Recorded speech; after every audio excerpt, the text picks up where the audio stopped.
Hello everybody. So I have came on here to talk about a tragic case. Fortunately, this is about child abuse and death.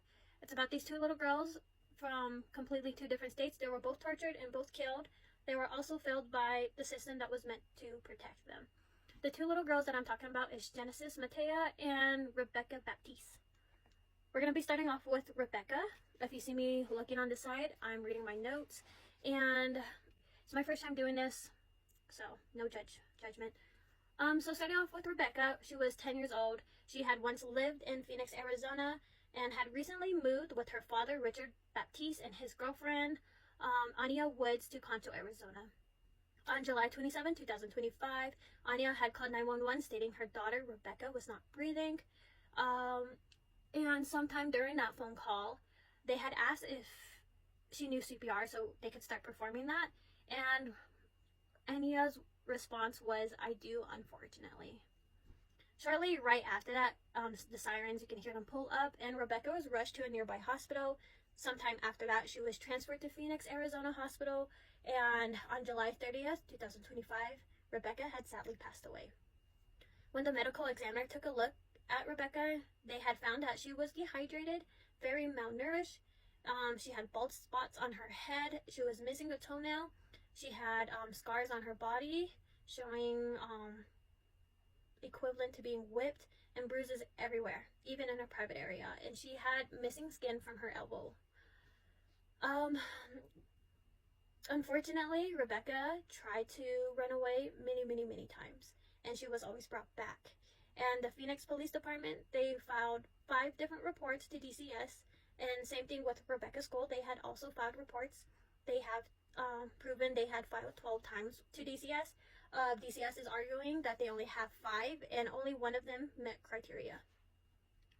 And so, she tried to run away, and it's so sad that she didn't get saved like she was supposed to be saved.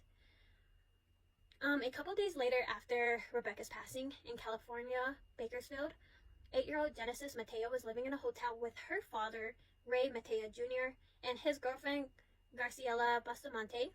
These two already had an active CPS case against them, involving another incident with the other children, one of the other children in the household with possible child abuse. Within the span of 2 days, Genesis endured very unimaginable torture.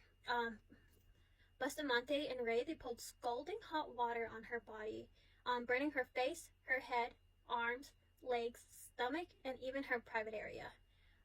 And to add to that, to make things worse, Ray Matea Jr., he held Genesis's hand in the door frame while they closed the door on her hand.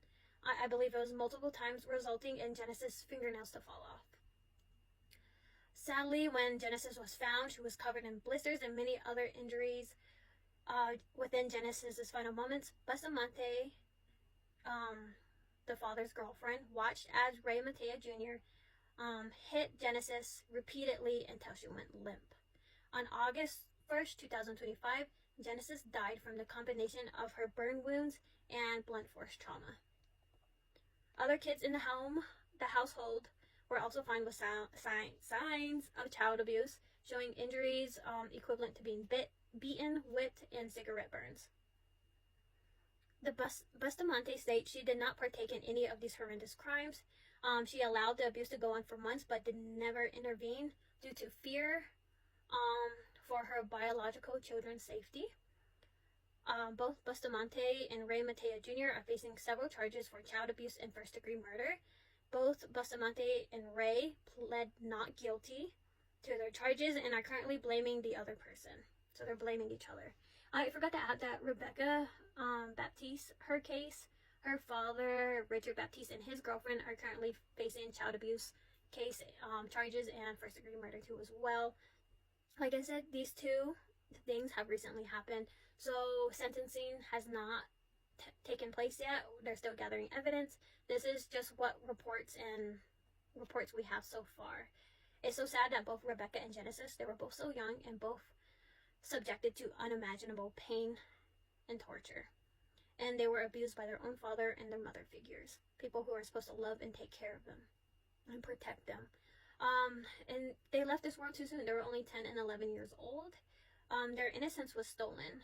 So many warning signs were ignored and their lives were cut very short. It's such a heartbreaking similarity, especially since they come from two different states. And I don't know, we need to do better, you guys.